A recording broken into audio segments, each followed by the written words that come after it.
This is a regular city council meeting of the city of Ocean Shores. It is October 22nd, 2024, and the time is 6 p.m. The meeting is being held at the Ocean Shores Convention Center. The meetings are simulcast and archived on KOSW Radio. Meetings are live streamed with closed captioning and may be accessed on the city website under council recordings. The meetings can be viewed on cable channel 68 Thursdays at 12 p.m. and Sundays at 10 a.m. We have a roll call, please. Councilmember Sires? Here. Councilmember Taylor? Here. Councilmember Griebel? Here. Councilmember Klein? Here. Councilmember Wills? Here. Councilmember Hartman? Here. I'd like to make a motion to excuse Councilmember Lisa Scott from the meeting. Second. All in favor? Aye. All right, thank you.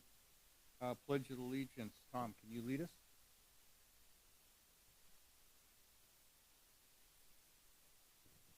To the flag of the United States of America. And to the republic for which it stands, one nation, under God, indivisible, with liberty and justice for all.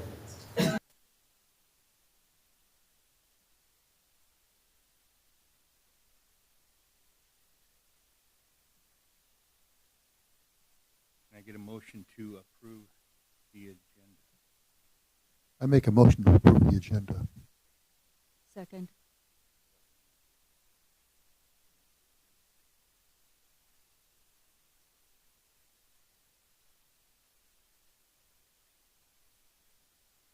No. We've got.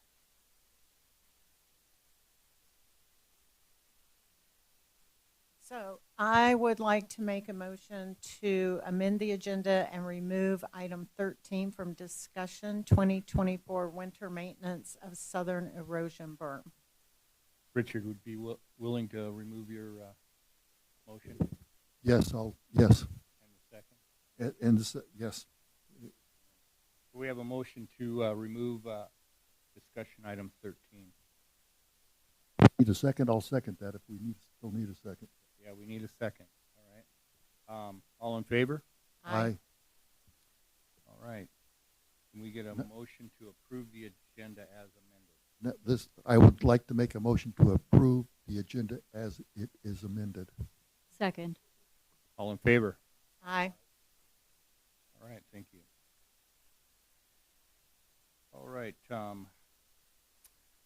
we have a proclamation of the City Council of the City of Ocean Shores, with the mayor concurring this proclamation October 23rd through October 31st as Red Ribbon Week in Ocean Shores, and that's going to be presented by Council Member Allison Klein. Thank you, Mayor.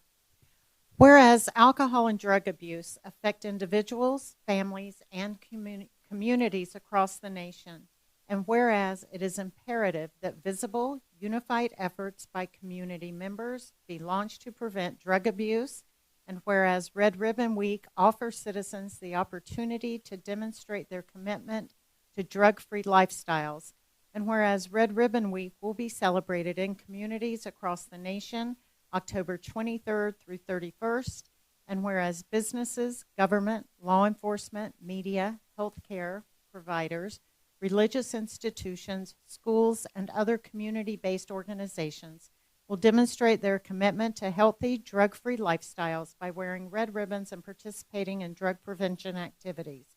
And whereas the community of Ocean Shores further commits its resources to ensure the success of Red Ribbon Week, now therefore be it resolved, we of Ocean Shores, Washington, do hereby proclaim October 23rd through 31st as Red Ribbon Week and encourage you to participate in drug prevention education activities, not only during Red Ribbon Week, but also throughout the year, making a visible statement that we are strongly committed to a drug-free lifestyle. Dated this 22nd day of October 2024 by Ocean Shores Mayor and City Council. All right, thank you. We don't have any appointments and no other reports, so we'll go on to public communication. Public communication of the council is intended for communication to the city council regarding general council business or policy not on tonight's agenda. Address your comments and questions to the city council body, not to an individual member or city staff. Please limit your comments to 3 minutes. We request that your comments be nice and respectful. This is not a question and answer time, and the council cannot engage in conversation with the public. No person may use the public comment for the purpose of campaign or advertisement. The city council will begin the time once the citizen has started their public comment. At 2 minutes, you will see a green light, followed by a yellow light indicating that 30 seconds remain in your public comment period. A red light will notify the reader that the public comment time has ended. Order of the public comments, first will be individuals attending in person. Second will be individuals attending remotely. The general public comment, whether in person or remotely, will continue in the usual position on the agenda. Scott, who do we have? All right. Good evening, Mayor and Council. We have 3 comments tonight. The first, Rick Beveridge, miscellaneous.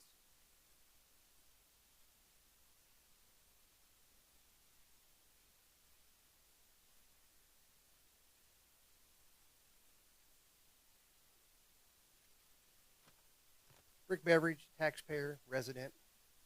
This is going to seem a little bit odd at first because I'm going to kind of start at the back end of this and work my way forward. So bear with me for a minute, please. Brazil, London, England, Denmark, Germany, Republic of Moldavia, Australia, Italy, Costa Rica, Mexico, India, New Zealand, China, Texas, Virginia, Washington, D.C., Oregon, California, Vancouver, BC, Montreal, Canada, Seattle, Hawaii, Concrete, Washington, Ohio, Moses Lake, Washington, Edmonds, Kentucky, and San Francisco. And what that means is I'm a DJ at the radio station. Most of you that know me know that, and I have been for, 7, 8 years.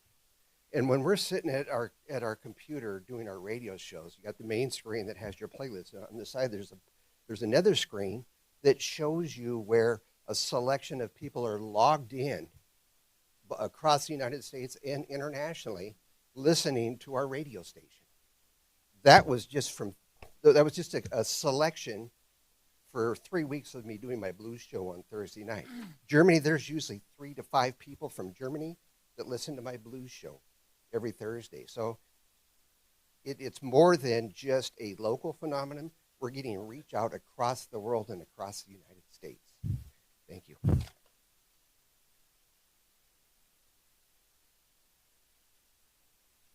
Next, Gina Rawlings, no topic.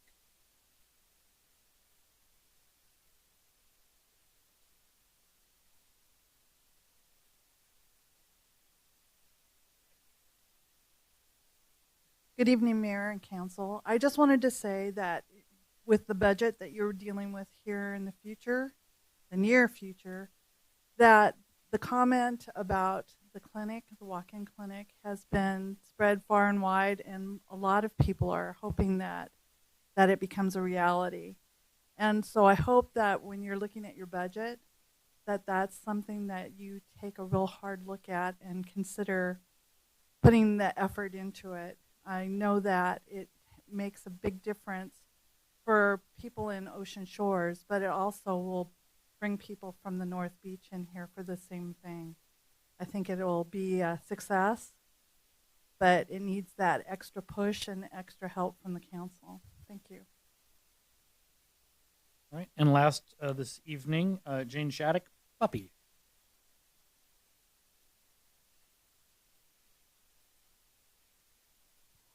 Jane Shattuck, Ocean Shores resident. Just a little update from the kennel. Last weekend before last, a little puppy was found wandering around our streets and brought into the city kennel. She's been in a foster home where she's been getting a lot of training and a lot of fun with some other dogs and socialization and everything. But I want to put the word out there that she is available for adoption. Anybody that wants to do meet and greet, she's a beautiful little lab mix.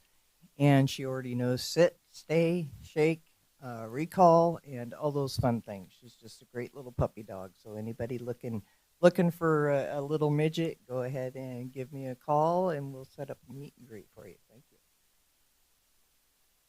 All right. That concludes general public comment.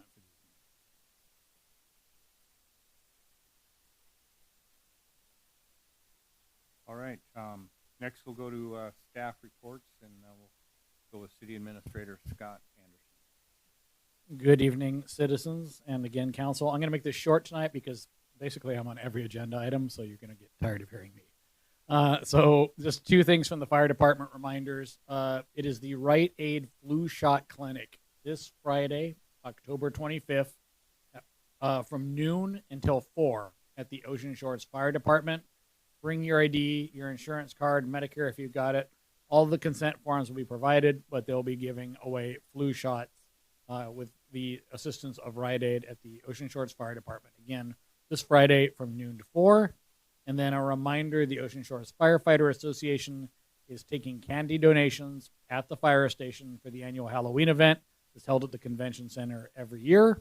If you're looking to have a booth at the Halloween event, please come in to the fire station, and they will afford you a registration form. As I said, pretty short tonight, so that's all. Right. Thanks, Scott. Now it's time for council liaison reports and committee reports. We'll start off with Denise. I signed warrants. I attended the radio board today, and I wanted to congratulate them during the great shakeout. They have been working hard as our local emergency source in town, and Chief Ritter was able to call in and interrupt regular programming, which is a way they have worked very hard to provide information on local emergencies. I also met with the mayor, and along with Rich and city staff, I attended a meeting with Troon.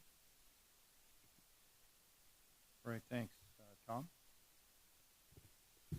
I attended Public Works, and there is a lot of work that they're doing right now. And with this weather that we're coming up on, it's going to be a lot more.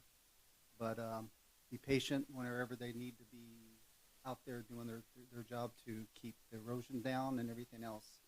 But they got works, some other stuff in the works, grant coming, and the future looks really good for them.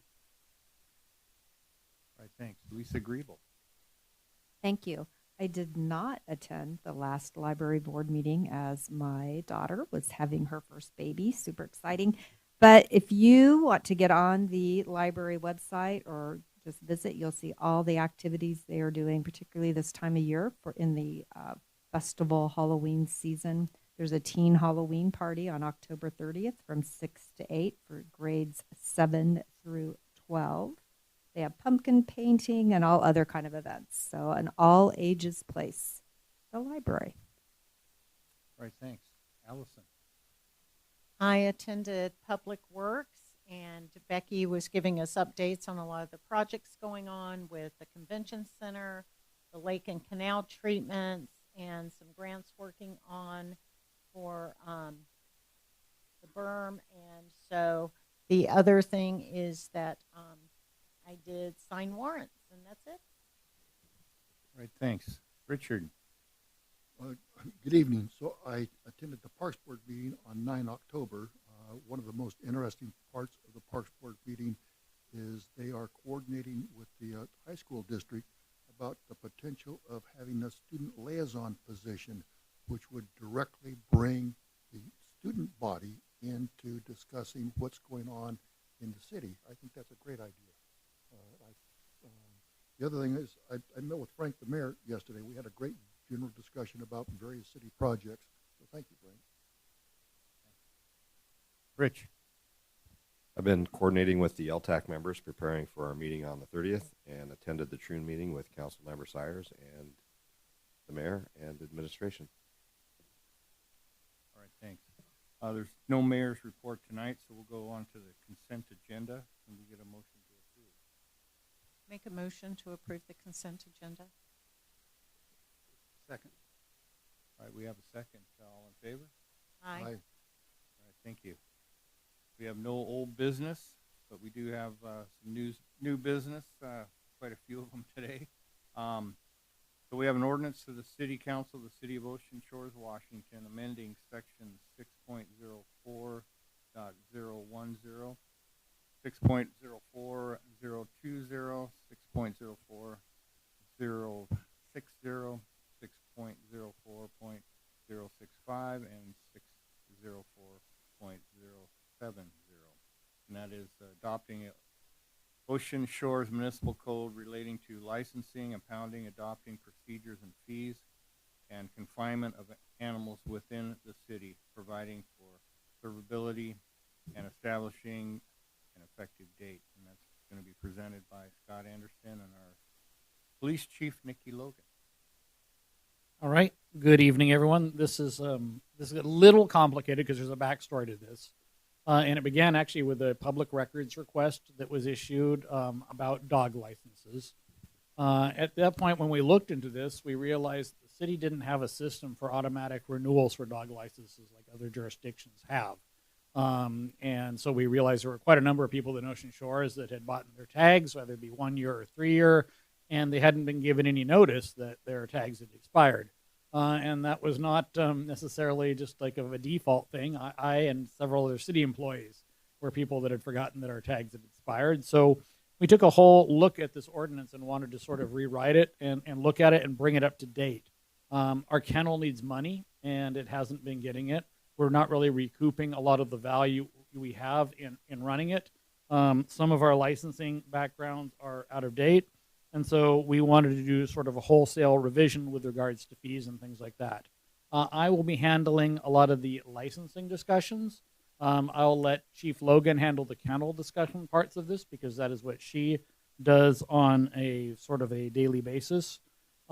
We also met, Chief Logan and I went to do a final read over this afternoon. And there are a few things that we'd like to strike or change. And I don't know if we want to do that here or take public comment and then do that. I don't know if there's a preference for that. Public comment first and then we'll do it. Okay, so then with that being said, why don't we move to public comment and then we can discuss what small changes we've made to this, and then I'll be happy to answer any questions about it. Do we have anybody for public comment? Okay, Jane, and then Dawn.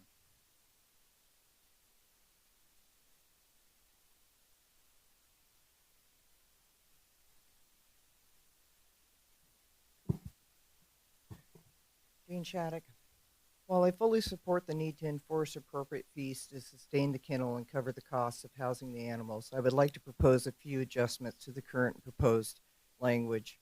First, in section 6.04.010 definitions, in number 1, it mentions 15 days, which does not match the language of 72 hours in 6.04.060 or Kennel Policy 806. The definition should be changed to align with the 72-hour timeline outlined in those sections. I also propose revising section 6.04.080, specifically section D, which limits the number of foster dogs. When bonded pairs of dogs are brought in for safekeeping, separating them harms their well-being and goes against the owner's wishes. Many foster homes already have 3 dogs, so I suggest modifying the language to allow for 1 additional dog with the exception for bonded pairs. The updated language could read, authorized foster care providers may house 1 additional temporary foster dog except in cases of a bonded pair where they may house the pair. Additionally, I'd like to address the impact of the language in section 6.04.060 regarding the redemption of animals, which states the fees must be paid at the police department, which is not open on weekends. Since payments cannot be made on weekends, this causes overcrowding in the kennel, as many dogs are impounded over the weekend. Overcrowding puts a strain on the animals and our volunteers, requiring extra staffing and creating a stressful environment. This is unsustainable in the long term and could lead to volunteer burnout. Moreover, if a dog requiring medication comes in and can't be released simply because payment cannot be processed, we need a solution. There are several potential solutions. One we already utilize in the city, and it is our Citizen Serve platform, which would also address the renewal of licensing fees also. In conclusion, I'm concerned that these proposed changes were brought forward without input from the most experienced with kennel operations. Although we are volunteers, we witnessed firsthand the challenges and know the various scenarios that arise. While I support the ordinance, it's crucial to ensure that a plan is in place to accept payments on weekends for the well-being of both the dogs and the volunteers. In today's digital age, we should have solutions in place to maintain smooth operations without overburdening our volunteers. Thank you. All right, Don.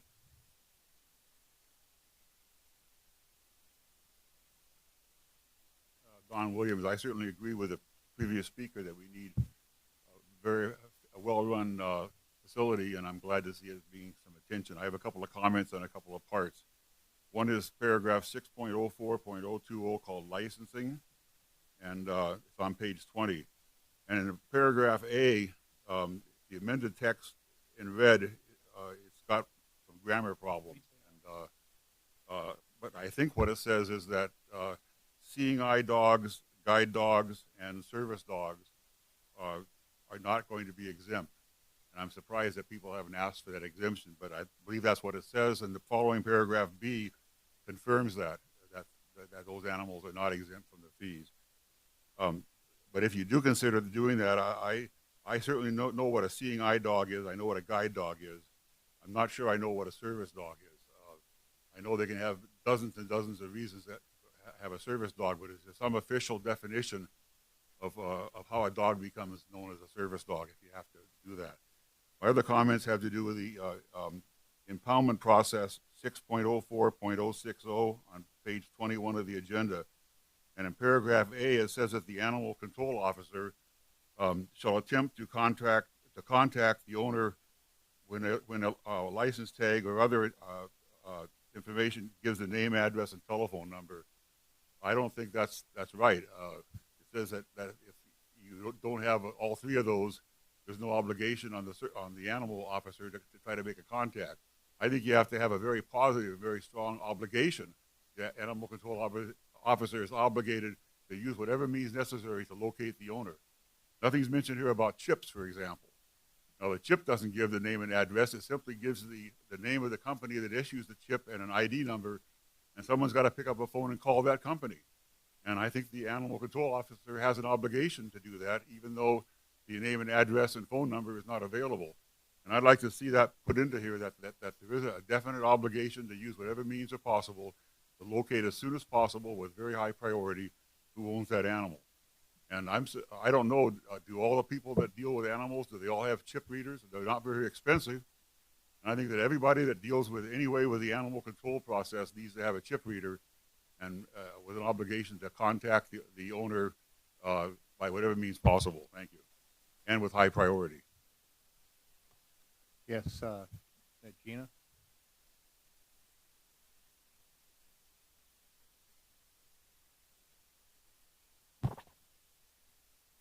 Thank you, Mayor and Council.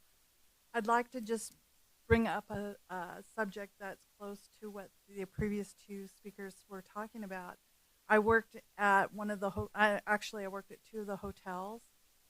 And at that time, we were not allowed at the front desk to ask if it was a service animal. If the person came up and asked or told us that they had a service animal, we couldn't ask to see a license. We couldn't see anything. We just had to take their word for it. And it was not unusual for you to hear the conversation with somebody in the hallway that they had pulled a fast one over on the front desk because their dog was they were lonesome for their dog. And they weren't a service animal. And that happened quite regularly. And we would have messes and just chewing, and it was not, if there's a service animal, normally they're very well behaved. This wasn't the case. And so I think when you're looking at this, it's very difficult because anybody can claim that they have a service animal. And I hope that you consider that when you approve this. Thank you. Jan?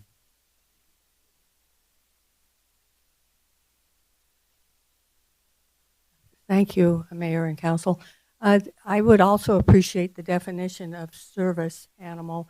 Several years ago, during some type of meeting, a person claimed that they could have a chicken in there because it was a service animal and it protected them. So if, could a service animal be a pig? One of the little, so if you can define it a little better and where you can take service animals and the fact that they probably should be licensed with information on them. Thank you. I think, yes.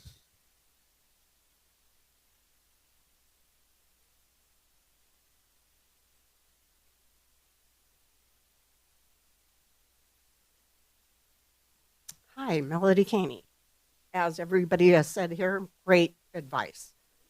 Mine is I've been working with Reagan Dunn in King County over the size of license tags. I have 5-pound dogs. A license tag is very large on their collars, and a lot of little dogs don't wear collars. They wear harnesses. Where she brought up the chip reader, I think that's a great idea. My animals are chip bred. I realize they're hopefully quickly return to homes by having the license on them. I get that. But those tags are huge on these little tiny dogs. And I don't know if Ocean Shores will have any say on what those sizes are. But when you go to a pet store, you can buy little tags and you can buy the quarter size tags. Well, you, again, get a, little Chihuahua that can be anywhere from 2 pounds to 6 pounds. And that's pretty big on them. So that's my opinion on tags. Thank you. Thanks. Any other comments out here? We got one online. One online, okay. Randy Peck, go ahead.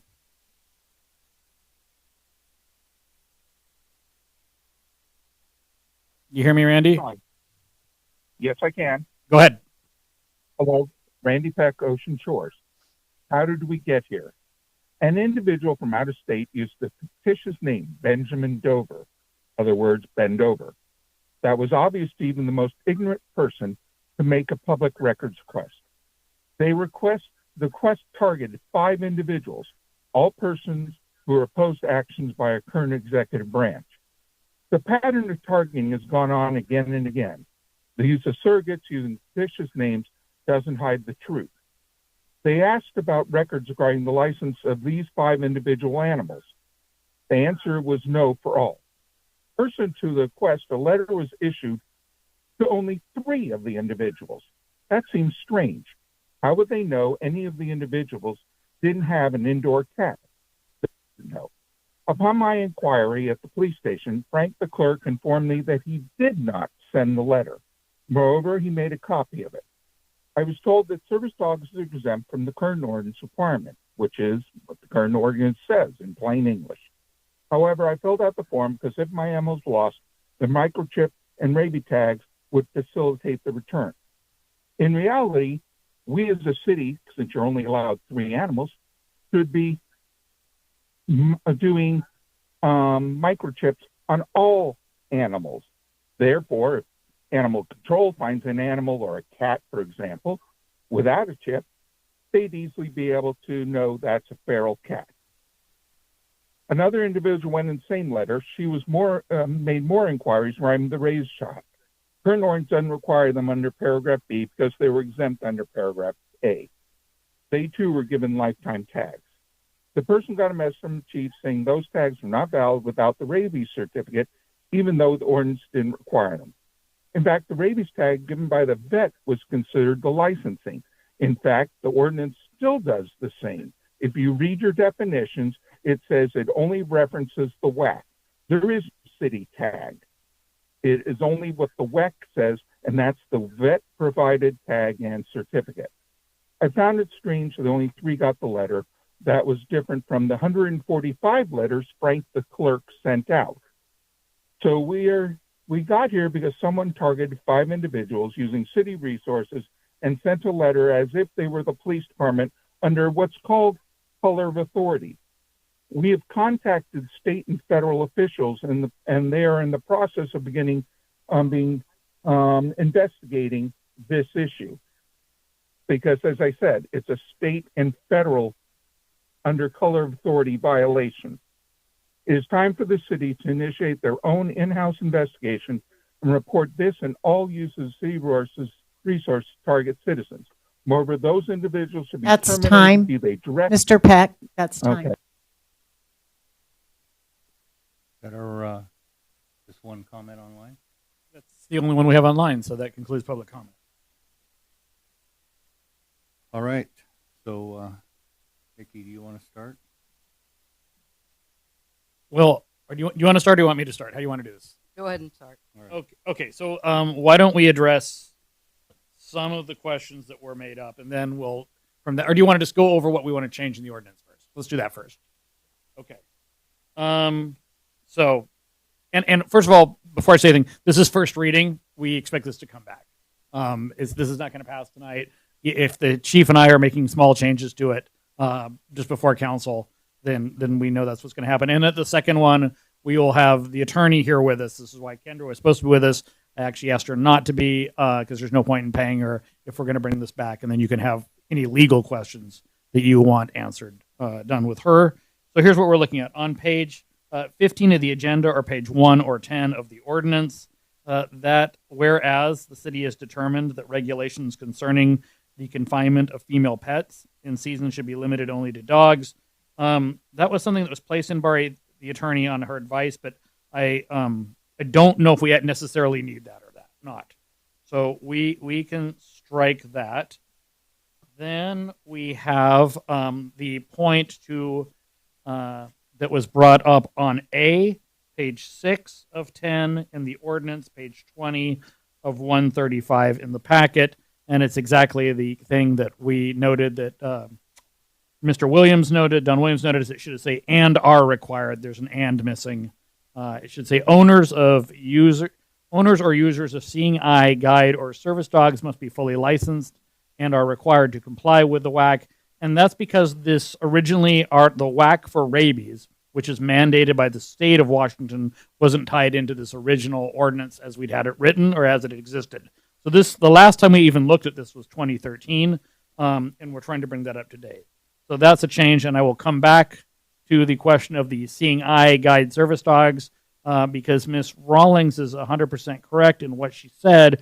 We are not allowed to ask under Washington state law. There is a definition of a service dog, but we're not allowed to ask whether that is. So then the whole question is since anyone can say it's my emotional support dog or it's my service dog, we just want to make it the same for all dogs, the fees, which is what we did in this ordinance. And then there was one more that here it is. One more was on page 8 of 10 of the ordinance, page 22, all of D, any unaltered male or female animal impounded. That would just be struck. We don't need that more times in a 12-month period. And Chief Logan, correct me if I'm wrong, but I believe that is all of our changes. Is that correct? Yes, it was. Okay. And then why don't we just turn it over, with that in mind, why don't we turn it over to council with questions, and we will do our best to answer them. All right, yes, Richard. So I think that the first thing that you said, Scott, was that you're going to take off the exclusion for cats being confined. Is that correct? Yeah, I actually, it's sort of a sidebar. I may have the attorney, I just want to scratch that whereas, because the attorney has put that in and I'm not entirely sure of the reasoning for it. And I don't think it's necessary in this particular case. If council wants to come back or make suggestions that it might be, or you have other thoughts, I'm happy to incorporate them in the second draft when we bring this back. When I was originally going to propose an amendment to the ordinance for chapter .070 about confinement of female cats, and I think that female cats need to be confined when they're in heat. Part of the reason for that, North Beach Paws, over 1,200 cats were processed at their facility last year. 2 weeks ago, they had over 60 cats in residence, almost 40 of which were kittens. We've got too many cats in the town, and so whatever we can do to encourage spay and neutering, and whatever we can do to prevent more unwanted female cat pregnancies. I don't know whether I should make that motion to amend, or whether your changes to the ordinance is going to take care of that. Well, I would, if we're going to include that, we wouldn't include it in the whereas section. So that whereas section has no teeth to it. So if we wanted to make a rule for that, we would make a separate rule for that, and that would be a council decision. Okay, well, Sarah has a copy of what my proposed was, and when you and Nikki are discussing, please take a look at that and see if that needs to be included in your changes. Thank you. We'd want to put that in the ordinance. Exactly. In the ordinance, and that's what I'm asking. That, and then when this comes back, then if it's not there, I can make the motion at that time. Thank you. Any other questions or comments? I'm going to make a comment about any animal in heat. If you have a female dog in heat and it's running around, you're going to get males who's going to sniff it out of the air, and they will try to get out. If they're not contained, they will try to find that female. It happens every season. The female goes in heat. It's animal instinct. Okay, so I would recommend having a female maintain where it can't get out, because then you're going to have unwanted dogs, period. And the same with the cats. The thing is, a lot of people have cats that are outdoor, indoor, which makes it really hard. And in most cases, they should be fixed. So that's from my experience. And when it comes down to, I have a whole thing on service, what is a service animal and what isn't, from the state. So, and it says you can ask 2 questions without violating the right. Correct. And there's only 2 animals that are service animals: dogs and miniature ponies. Miniature ponies. Those are the only 2 that are service animals in this state. Thanks for that info. And I'm assuming that the miniature ponies do not need, well, I know they don't, because I know they've read the WAC, the rabies vaccine, that applies only to ferrets, which we've never had a licensing program for, cats and dogs. Thanks. Any other? Yes, Rich. Council and staff, you've all received information from Ms. Shattuck. Are we considering some of those points? Can you talk about that? Yeah, I'll talk about some, and I'll let Chief Logan talk about the others. The one point that is extremely valid is what do we do with weekend pickups? Someone's down here, they're on vacation, they take their dog to the beach, dog gets excited, runs off, happens all the time, can't find the dog. So this is why we put in a 6-hour window into this ordinance where it's free of charge, and you don't have to do any paperwork. You can just pick up that dog, because according to what the police have told me, most people that lose their dogs come around looking and get them within a couple hours. Is if they don't find them on a Saturday and they hold over to a Sunday, that would be an issue. But from what I've been told, most people who lose their dogs immediately go looking for them, and that's the first place that they turn. Chief, you have more day-to-day operations knowledge of that. Do you want to expound upon that? Yeah, it's rare that we get more animals picked up on a weekend than what our kennels can hold. We have 5 kennels in our building, and it's usually on like 4th of July weekend when all the fireworks are going off that we end up picking up more animals. And the turnaround on them, normally we can get rid of them either before we ever get them back to the kennel, the owners have already called, or we found them right there in the neighborhood, or they get them picked up within 3 to 4 hours. After we get them picked up, they'll come and get them. So giving them a 6-hour window of not charging them any boarding fees should alleviate the problem of having too many dogs in the kennel and the officers not being able to release them without payment. We don't want to punish anyone when Fido just jumps out of a window on the beach and runs off. We want to give everyone a chance to collect that dog. But we do have people who habitually use the kennel like a boarding school, or like a boarding place that are just like, I'm going away for the weekend. We're just going to leave you our dogs, and we don't capture any of that revenue. We don't make any money on that, and it becomes our responsibility and the volunteers' responsibility to take care of it.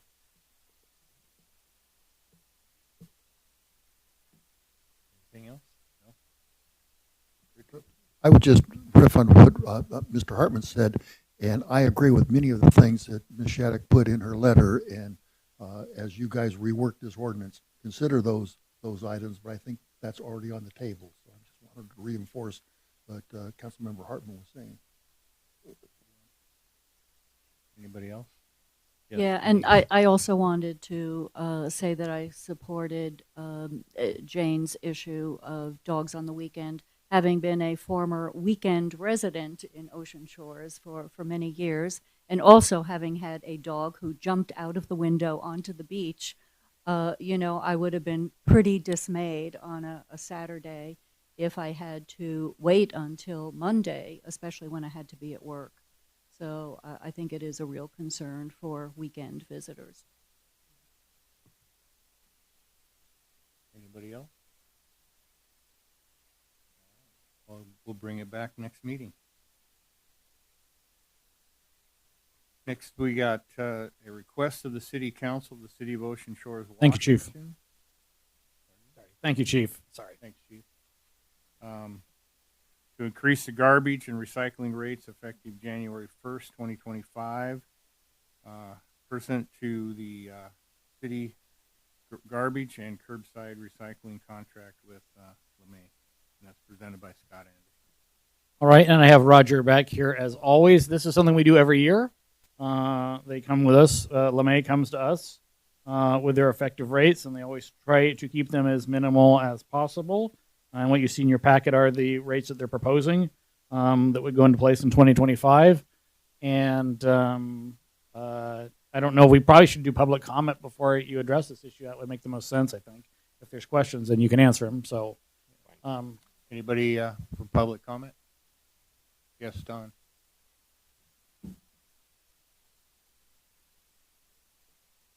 Thank you, Don Williams. This goes on every year. Okay, start the clock. Thank you. This process goes on every year, and I'm reading the letter that was sent by LeMay to the council members. It's on page 11, and what it makes reference to is their plan to pass through an unknown at this time cost of that they may incur because of implementation of the Washington Climate Commitment Act, and that's this thing about the carbon tax. And I'm wondering, does this now make this totally open-ended? Don't we know now what that cost is going to be? And I wonder if they can talk about what that could be. The reason I'm concerned is when the legislature considered the Washington Climate Commitment Act, the governor told us that the cost on gasoline would be pennies, and it certainly is not pennies. It's a lot more than pennies, it turns out. So I'm just wondering if we have any idea right now what this carbon tax might affect the rate.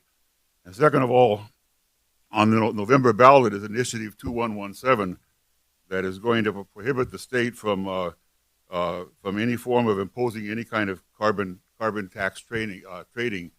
And I wonder if you're going to be able to intercept this and make sure that if that 2117 passes, that yes vote, then the tax is apparently canceled, and that'll affect the rates. That means that if that takes place later on, that'll be corrected in some form, so we don't get that charge. But I'm wondering why we don't know how much this is going to be.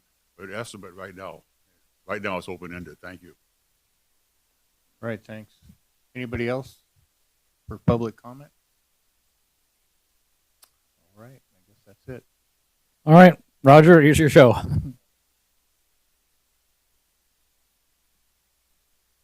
Okay, hear me now? All right, well, thank you. And to answer the question about the carbon fee, this has been on there. This is the second year of that. It is a separate line item on the statement. It is adjusted annually by what percentage is the carbon fee. This last year, let me find it. In 2023, we paid 55 cents a gallon. These are prorated by the service that you have. So it is figured by the number of gallons a truck is in the area.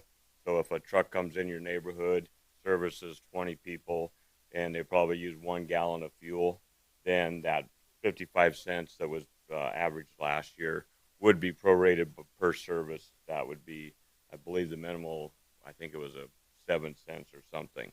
This is a separate line item on your statement right now. And so if it does change, if it does get appealed, that would immediately come off because we have not that. So it's not in the rates itself. We kept it separate just for that reason, so that it wouldn't just affect your rates. The rest of the comment, you know, it's annually we do come and ask for the contractual rate adjustment. It's 2 components. One is the CPI, a percentage of the CPI, 80%. The second is the increase of tip fee at the transfer station where we dispose of it. This year, the CPI was 4.25, so the CPI part of the rate adjustment would be 3.25. Then the tip fee increase was $2.80 per ton, which makes out to be like 7.007 cents per pound or something like that. And that's all prorated by, adjusted by the service levels that everybody has. This time, the most common service that we have in the area is a 65 gallon every other week, and that would be going up $1. Just a second. I don't like to, $1.09. Don't like to work off my memory. It doesn't work that well anymore. But it goes up $1.09 a month for this rate adjustment. Council, any questions?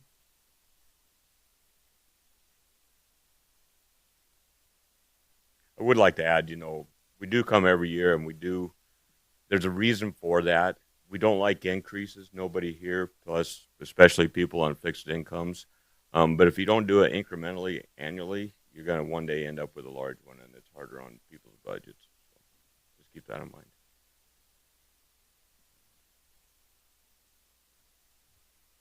Any more comments? Go ahead.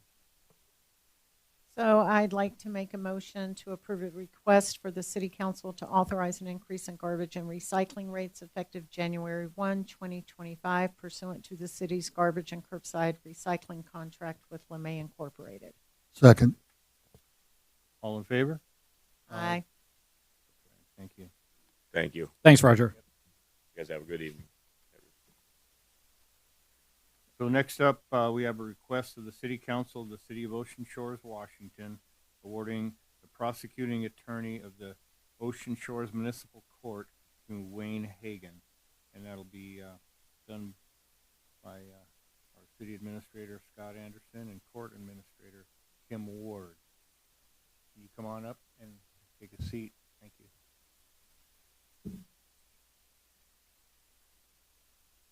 All right, I'll get started while she's coming up here with the backstory. Originally, we put this out to bid about 8 months ago. We received very, very little interest.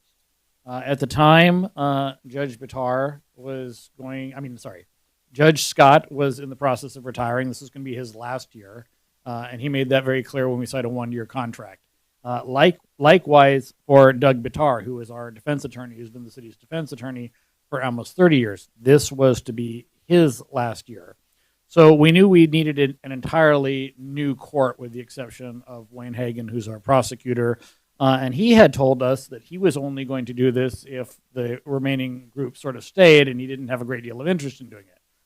We put it out. We put out a bid, and we got almost nothing back. In fact, I believe we got no respondents back. No respondents at all. So this put us in a fix. So I went to the county and I asked the county if we had to incorporate into the county court, what would that require? And at first, I had some amenable discussions toward that idea.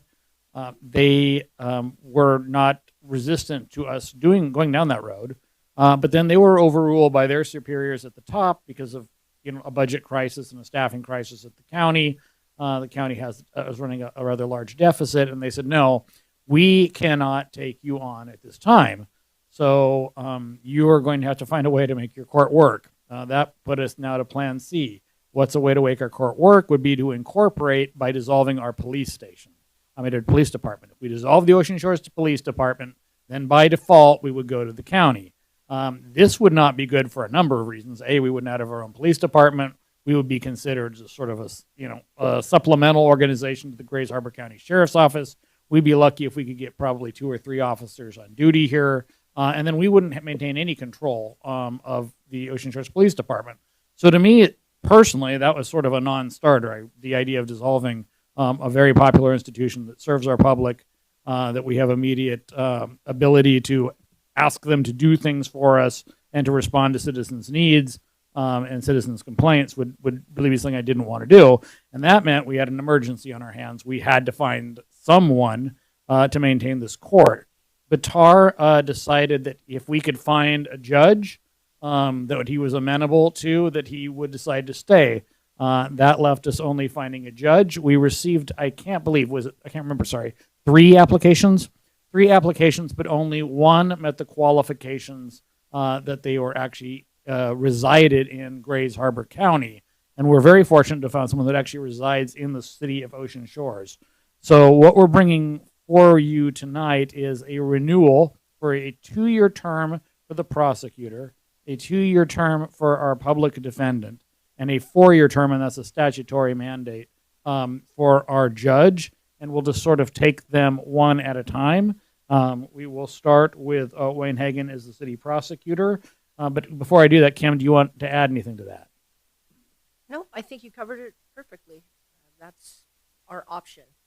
When we talked to district court, I don't think any of us were very happy with the outcome, and we got to work on it. Yeah, no, it could have been a very bad situation.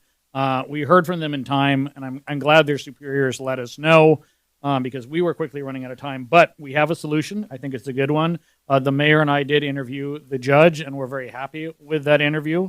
So why don't we just begin with the first one? These all 3 kind of go back to back. They're all the same general topic. But this is a request of the City Council, the City of Ocean Shores, Washington, awarding the prosecuting attorney of the Ocean Shores Municipal Court to Wayne Hagan. He has been our prosecutor now for 2 years, filling in for his former partner, correct? That is correct. Yeah. A little more than 2 years. A little more than 2 years. And he was asking for a negotiated rate of $3,520 per month. It's an increase of about $320 per month compared to the city's budget. It's for a 24-year term. The expenditure amount is $84,480. And the reason for those $320 per month increased expenses, it's just universal across the board. Part of it's inflation, part of it's just increasing court costs and increasing costs for support staff.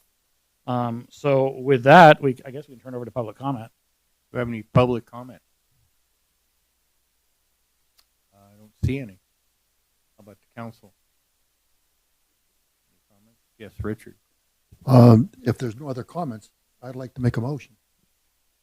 And so I make a motion that we approve the request of the City Council of the City of Ocean Shores, Washington, awarding the prosecuting attorney of the Ocean Shores Municipal Court to Wayne Hagan. Second. We have a second. All in favor? Aye. All right, thank you. So next up, we have our request of the City Council of the City of Ocean Shores, Washington, awarding the Indigenous Defense Attorney of the Ocean Shores Municipal Court to Douglas Batar. That's presented by Scott and Kim. So the exact same scenario as I just described. The only thing that's going to be different is we have a negotiated rate of $6,000 per month. People are going to say, why is the public defender, which is a $1,000 increase per month, for a 24-year term, why is the public defender getting so much more than our prosecuting attorney? And Kim, I'll let you kind of describe what his caseload looks like and the reason for that.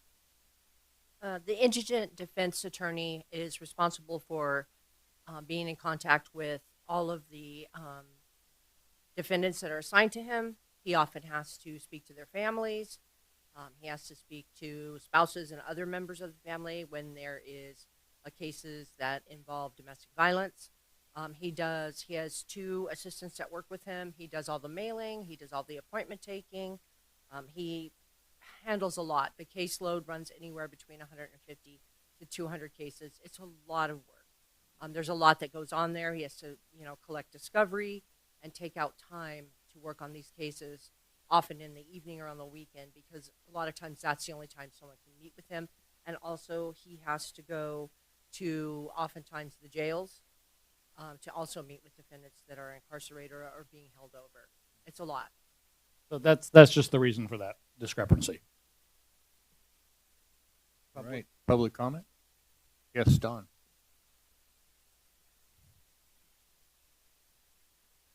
My understanding is that for a public defender, there's always a move to limit their caseload. And in fact, I think there's a proceeding right now before the state Supreme Court to further limit it.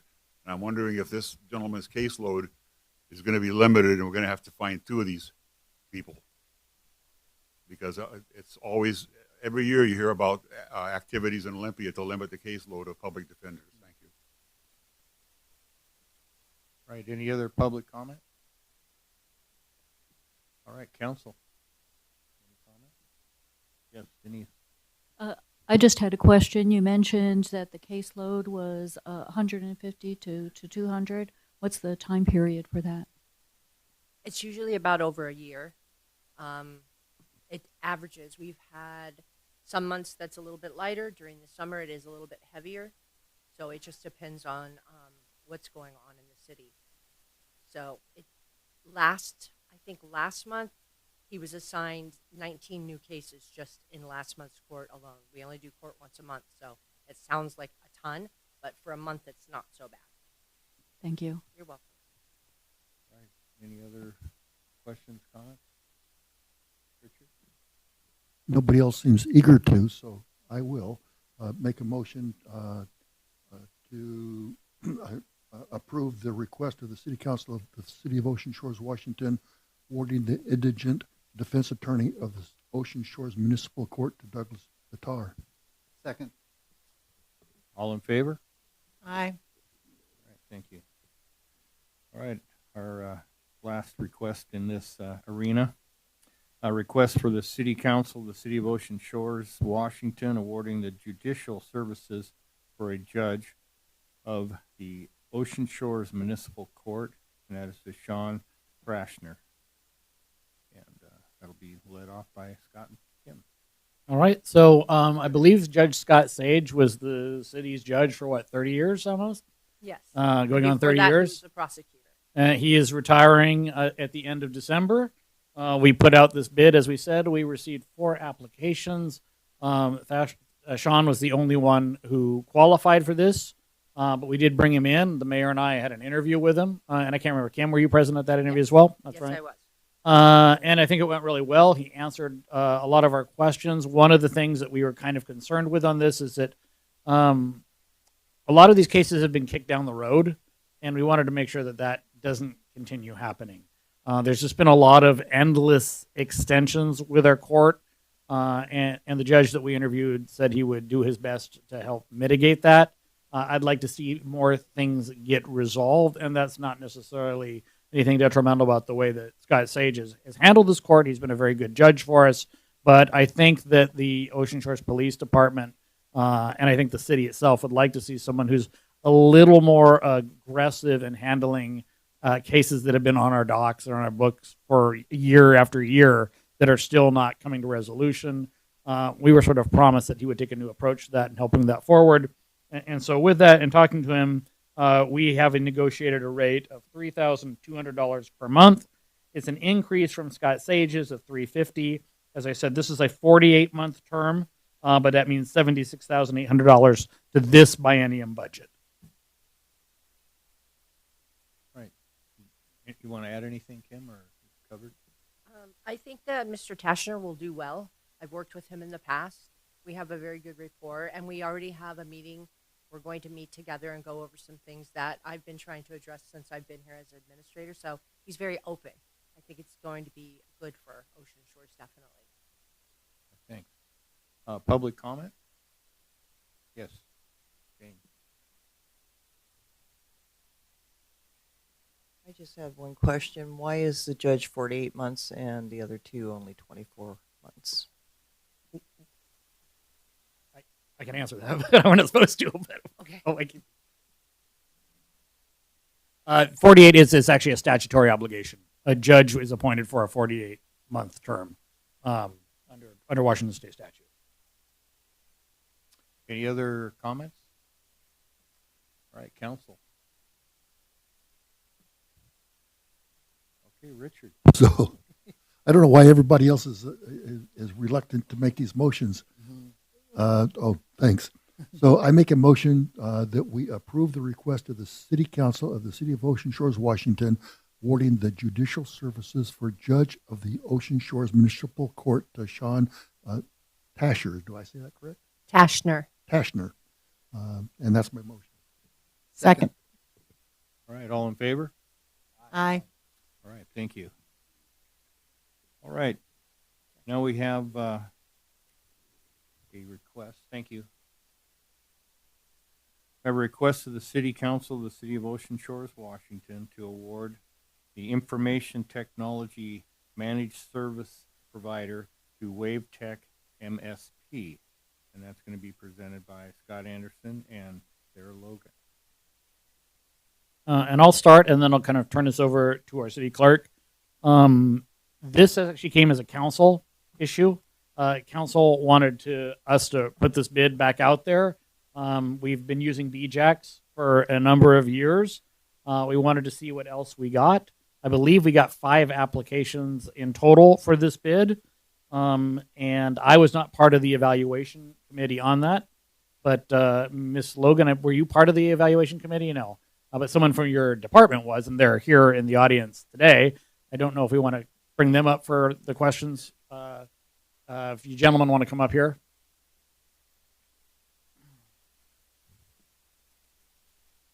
Thank you, Ryan Larkin.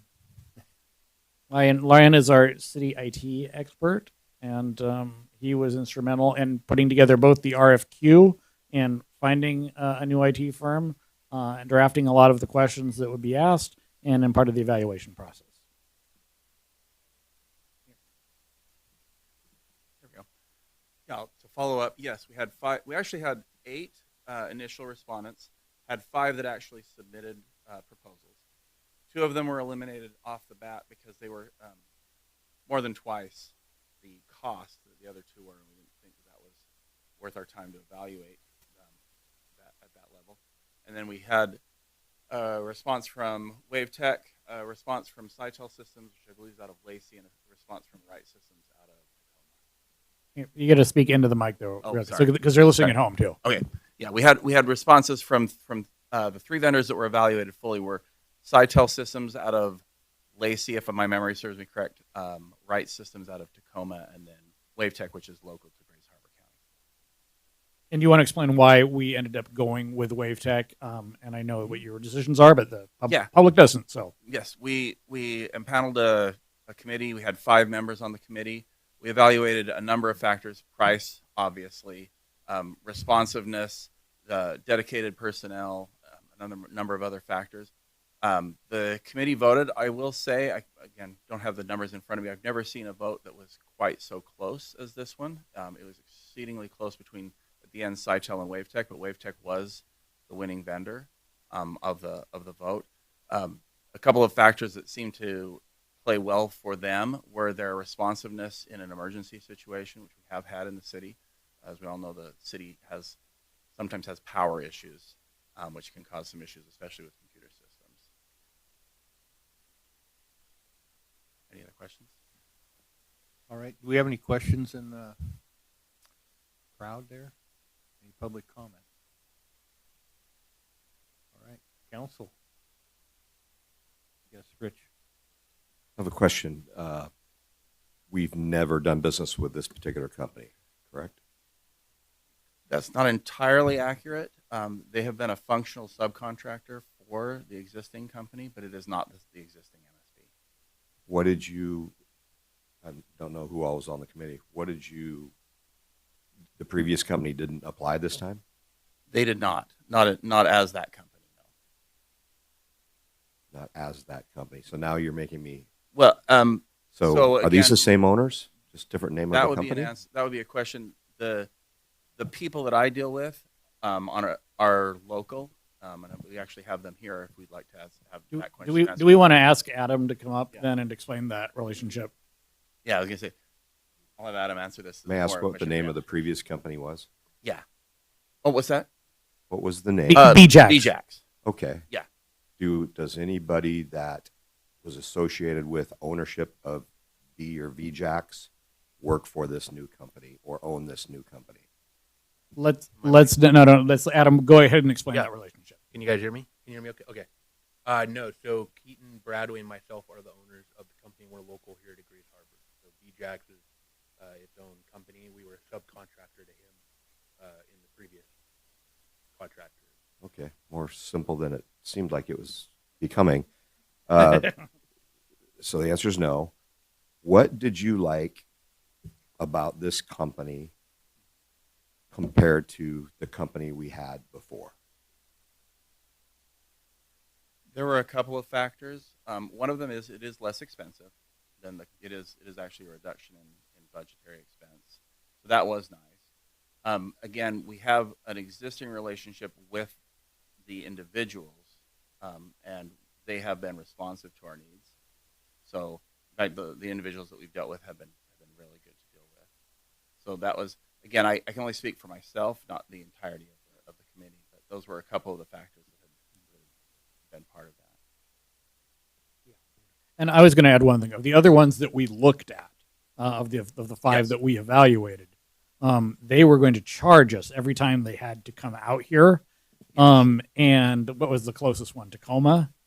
It was, I believe, Lacey. Lacey, Washington. Okay, so Lacey, Washington. And so when we started looking at what those costs can be, if they're coming out here to address all of these issues, it was much cheaper and a better option for us to have someone from the harbor.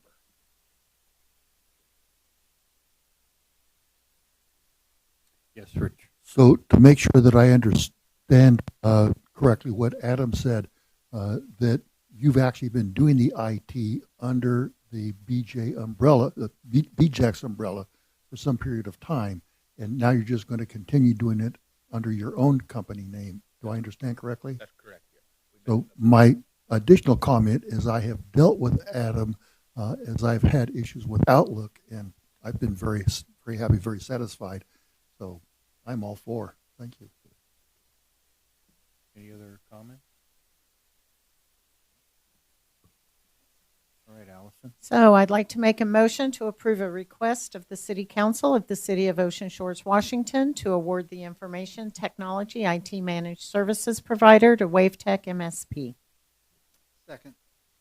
All right, we have a second. All in favor? Aye. All right, thank you.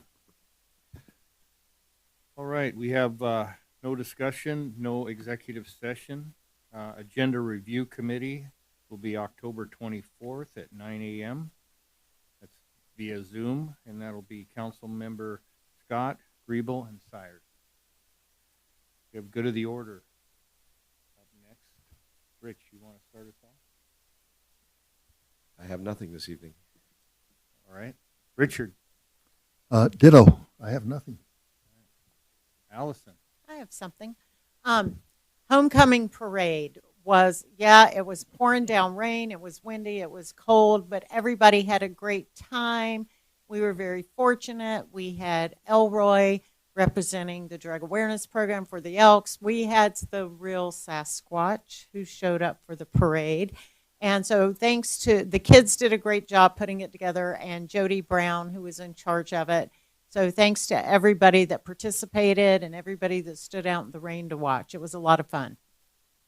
All right, thanks. Lisa Griebel. Thank you. I'm going to pass. You're not going to brag about that new grandchild? I have pictures. Put them on the screen. Let's go. All right. Tom. I'm just going to say we're in a silly season for things, but vote, vote, vote. Everybody needs to vote, no matter who you're voting for. All right, thanks. Denise. Well, I have a couple of things. First is that on November 9th, North Beach Independent Media is presenting its first British invasion with The Rolling Stone. That's STONED, not the Stones, at the 7th Street Theater. And they are looking for volunteers. And if you volunteer, you get in for free. So remember, North Beach Independent Media helps to support our KOSW. So even if you don't want to volunteer, November 9th, fun time there. I also wanted to congratulate the library on their second now annual author fair. I worked there on Friday, and this year we had 30 local authors participate. So many that we can't fit them all in the library on one day. So it was last Friday and this coming Friday, and of course sponsored by the Friends of the Library. So come visit local authors. All right, thanks. The city clerk has an important Sarah? announcement. We weren't supposed to have our council meeting here tonight because the Celtic Music Fest moves in, but George was gracious enough, and so was the promoter for that event. So if anyone wants to stay behind and help us clear this room, because it was a gift that we could even use it, we would be grateful. All right, thanks. Anybody want to adjourn? All right, we're adjourned.